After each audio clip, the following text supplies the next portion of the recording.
আসসালামু আলাইকুম। লিমন স্কুল চ্যানেলে তোমাদের সবাইকে স্বাগতম। প্রিয় শিক্ষার্থীরা, আজকে আমি তোমাদের অষ্টম শ্রেণীর ডিজিটাল প্রযুক্তি বইটির প্রথম অধ্যায় তথ্য যাচাই অভিযান এই অধ্যায়টির ১, ২ এবং ৩ পৃষ্ঠা নিয়ে আলোচনা করব। আশা করি সম্পূর্ণ ভিডিও তোমরা ধৈর্য সহকারে দেখবে। তো যারা আমার এই চ্যানেলে নতুন তারা এই চ্যানেলটি সাবস্ক্রাইব করবে, ভিডিওটিতে লাইক করবে, তোমাদের বন্ধুদের কাছে ভিডিওটি শেয়ার করবে।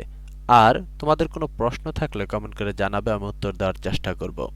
তো প্রিয় শিক্ষার্থী বন্ধুরা, চলো আমরা তথ্য যাচাই অভিযান এই অধ্যায়টির ১, ২ এবং ৩ পৃষ্ঠায় যা লেখা আছে তা সম্পর্কে বিস্তারিত ধারণা নেওয়ার চেষ্টা করি।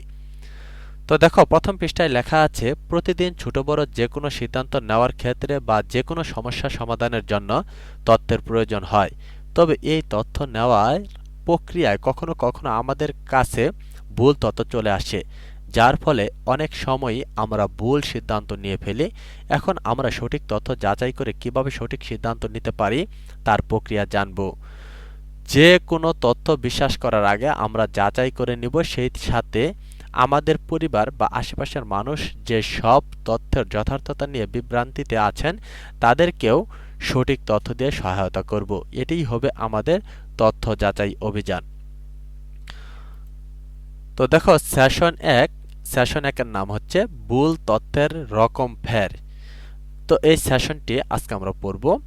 তো এখানে দেখো লেখা আছে পৃষ্ঠা ১-এ, আমরা যেহেতু তথ্য যাচাই করে সঠিক তথ্য খুঁজে বের করব, তাই কি কি প্রক্রিয়ায় ভুল তথ্য আসতে পারে সেটি বুঝে নিব। ইতোপূর্বে আমরা কোনো তথ্য সঠিক কিনা তা যাচাই এর কিছু সাধারণ নিয়ম জেনে তথ্য যাচাই করেছিলাম। এখন আমরা প্রযুক্তি ব্যবহার করে তথ্যের যথার্থতা যাচাই করব।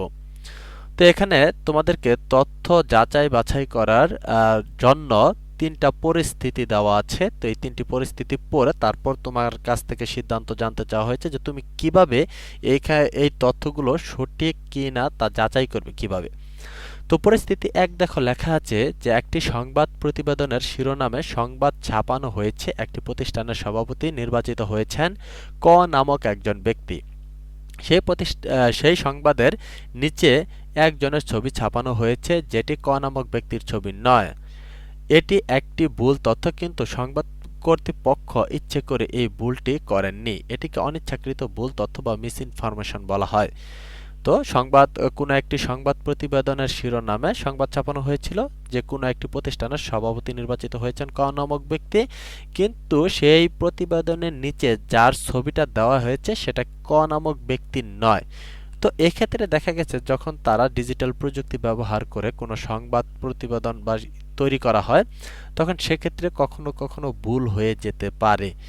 তো এখানেও ঠিক তেমনটাই ঘটেছে। তারা যখন প্রতিবেদন তৈরি করেছিল তখন ক নামক ব্যক্তির জায়গায় অন্য কারো ছবি সেখানে যুক্ত হয়ে গেছে। তো এটিকে অনিচ্ছাকৃত ভুল তথ্য বা মিস ইনফরমেশন বলা হয়। তো পরিস্থিতি ২ লেখা আছে, দেখো যে একটি ভিডিও প্রতিবেদনে দেখা যাচ্ছে একটি রেস্টুরেন্টে নিরাপদ খাদ্য অভিযান পরিচালিত হচ্ছে। প্রতিবেদন যিনি বর্ণনা করছেন তিনি বলছেন এই রেস্টুরেন্টের নাম গ, এখানে মেয়াদোত্তীর্ণ মশলা দিয়ে খাবার বানানো হয়।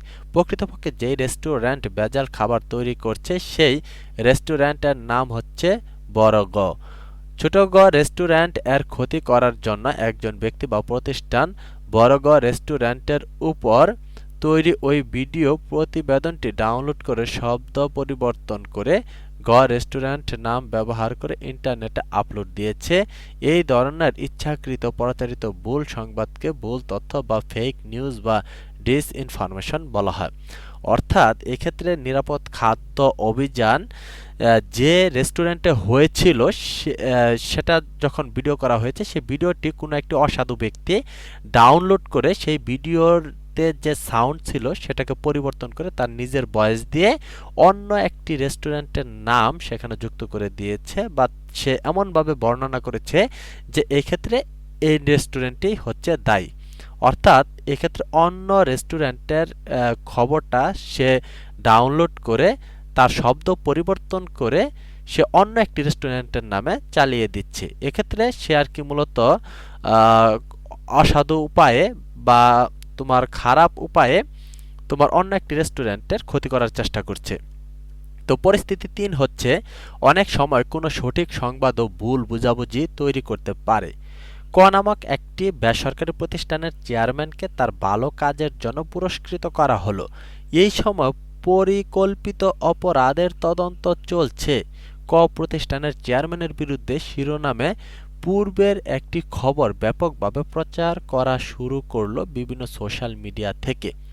অর্থাৎ কোনো একটি প্রতিষ্ঠানের অনেক আগে বা পূর্বে কোনো একটি চেয়ারম্যান মূলত খারাপ কাজ করেছিল, অপরাধের সাথে যুক্ত ছিল।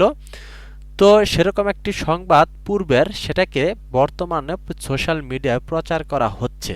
অর্থাৎ কোনো একটি পুরাতন খবরকে নতুন করে ঘষামাজা করে সেটাকে কিন্তু আবার সোশ্যাল মিডিয়ায় প্রচার করা হচ্ছে। তো সংবাদটি সঠিক, কিন্তু ওই সময়ে ওই প্রতিষ্ঠানের চেয়ারম্যান ছিলেন অন্য আরেকজন ব্যক্তি। কিন্তু অনেকে ভাবলেন এই পুরস্কার প্রাপ্ত চেয়ারম্যানই অপরাধ করেছেন। অর্থাৎ সঠিক সংবাদটি একজন ব্যক্তি বা প্রতিষ্ঠানের জন্য ক্ষতির কারণ হয়ে দাঁড়ালো। ব্যক্তি, দল, প্রতিষ্ঠান বা রাষ্ট্রের ক্ষতি করার উদ্দেশ্যে সঠিক সংবাদকে ভিন্ন পরিস্থিতিতে ব্যবহার করলে একে অপতথ্য বা মেল ইনফরমেশন বলা হয়। তো এখানে আমরা ৩টি ভিন্ন কাল্পনিক পরিস্থিতির উদাহরণ পড়লাম। কিভাবে আমরা বুঝতে পারবো উপরের বিভিন্ন পরিস্থিতির তথ্যগুলো ভুল। নিচে আমাদের ধারণাগুলো লিখি। তো এখানে দেখো উপরের তথ্যগুলো যে ভুল সেটা তুমি কিভাবে যাচাই করবে, তো সেটা সম্পর্কে এখানে তোমাদেরকে লিখতে বলা হয়েছে। তো এখানে লেখা আছে, আমি যেভাবে সঠিক তথ্য যাচাই করতে পারতাম। একটি উদাহরণ দেওয়া হলো। এখানে পরিস্থিতি ১ যে আমরা পড়েছিলাম সেটার উদাহরণ দেওয়া আছে। এখানে তুমি কি লিখবে? একই সংবাদ অন্য একটি সংবাদ মাধ্যমে কিভাবে প্রচার হয়েছে তা যাচাই করার জন্য অন্য ২টি সংবাদ মাধ্যম যাচাই করতাম। তাহলে ছবিটি যে ভুল তা আমি বুঝতে পারতাম। সংবাদটির শিরোনাম বা শিরোনামের কিওয়ার্ড দিয়ে ইন্টারনেটে সার্চ দিলে আরও কয়েকটি সংবাদ মাধ্যমের একই খবর চলে আসবে। তো এটা পরিস্থিতি ১ বেলায় আমরা এইভাবে যে তথ্যটি যে ভুল দেওয়া ছিল সেটা কিন্তু আমরা সঠিকভাবে যাচাই করতে পারতাম। তো পরিস্থিতি ২ দেখো আমরা কিভাবে করতে, এখানে কি লিখব এবং পরিস্থিতি ৩ কি লিখব এই খালি বক্সগুলোতে। তো আমি তোমাদেরকে খুব ছোট করে আর কি, অনেক বেশি লেখার প্রয়োজন নেই এই ঘরগুলোতে। তো আমি সেরকমভাবেই তোমাদেরকে এখানে লিখে দেখাচ্ছি। তো ইচ্ছা করলে এখানে অনেক বড় করেও লেখা যায়, আবার ছোট করেও লেখা যায়। তো আমি আর কি এইটুকু চেষ্টা করে লিখেছি। তো তোমরা কি করবে, তোমাদের যদি কোনো কিছু এখানে যুক্ত করার মনে হয় যে এখানে আরো কিছু যোগ করা প্রয়োজন, তাহলে তোমরা এখানে মাঝখানে লিখে দিতে পারো। তো পরিস্থিতি ১ তো দেওয়াই আছে তোমাদের। এখন দেখো পরিস্থিতি ২ তোমরা কি লিখতে পারো, যে পরিস্থিতি ২ আমরা একটি ঘটনা পড়েছিলাম, সেই ঘটনাটা সেই তথ্যটাকে সঠিক না সেটা কিভাবে আমরা যাচাই করব, তার জন্য আমরা এখানে লিখব, আমার মতামতটা আমি এখানে লিখব যে আমরা জানার চেষ্টা করব কোন এলাকায় কোন রেস্টুরেন্টে অভিযান চালানো হয়েছে। তারপর আমরা সেই এলাকায় পরিচিত কারোর সাথে যোগাযোগ করব যারা সেই রেস্টুরেন্টে যায়, তাদের কাছ থেকে সেই রেস্টুরেন্ট সম্পর্কে সঠিক তথ্য জানব এবং সেই রেস্টুরেন্টে নিরাপদ খাদ্য অভিযান পরিচালিত হয়েছে কিনা তাও আমরা জানতে পারব।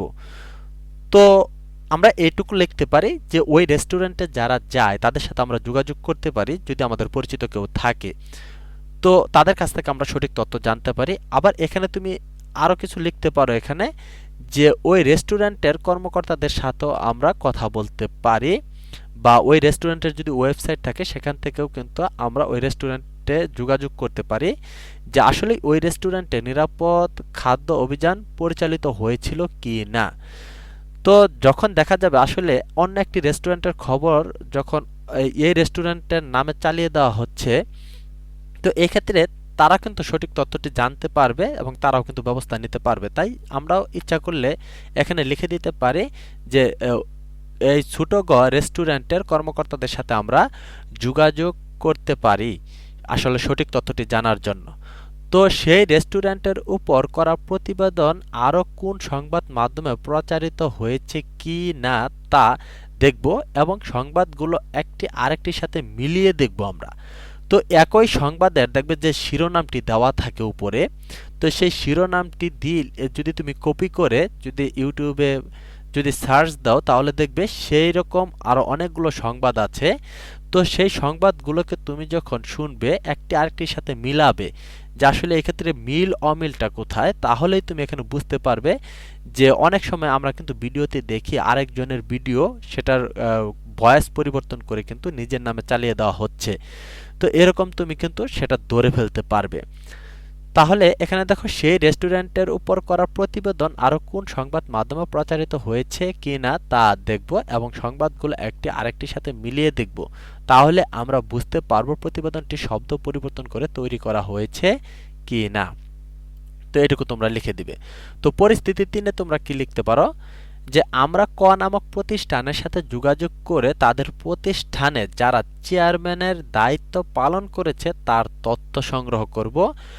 তারপর আমরা জানব তাদের প্রতিষ্ঠানের কোনো চেয়ারম্যান অপরাধের সাথে জড়িত হয়েছিল কি না।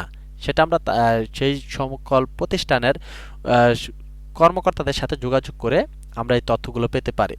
তাছাড়া আমরা কি করতে পারি, আমরা যে সংবাদ মাধ্যমে সংবাদটি প্রচারিত হয়েছে তাদের সাথে যোগাযোগ করে কোন চেয়ারম্যানকে নিয়ে এই সংবাদটি তৈরি হয়েছে তা জানতে পারি। তো এই 3টি পরিস্থিতির যে বক্স আছে তোমরা এই বক্সে এই তথ্যগুলো লিখে দিবে। তো প্রিয় শিক্ষার্থী বন্ধুরা, দেখো আমরা তোমাদের প্রথম অধ্যায়ের 1, 2 এবং 3 পৃষ্ঠা নিয়ে আলোচনা করলাম বিস্তারিত। আশা করি ভিডিওটি তোমাদের সকলের কাছে অনেক ভালো লেগেছে। তো এর পরবর্তী ভিডিওতে আমরা শেখার চেষ্টা করব যাচাই করার লক্ষ্যে তথ্য সংগ্রহ। তো এটা আমি তোমাদেরকে প্র্যাকটিক্যালি দেখাবো। আশা করি সেই ভিডিওটিও তোমরা ধৈর্য সহকারে দেখবে। তো প্রিয় শিক্ষার্থী বন্ধুরা, আজকের ভিডিওটি এই পর্যন্তই। সকলে ভালো থাকবে, সুস্থ থাকবে। তো সবাইকে ধন্যবাদ জানিয়ে ভিডিওটি এখানে শেষ করছি। আসসালামু আলাইকুম।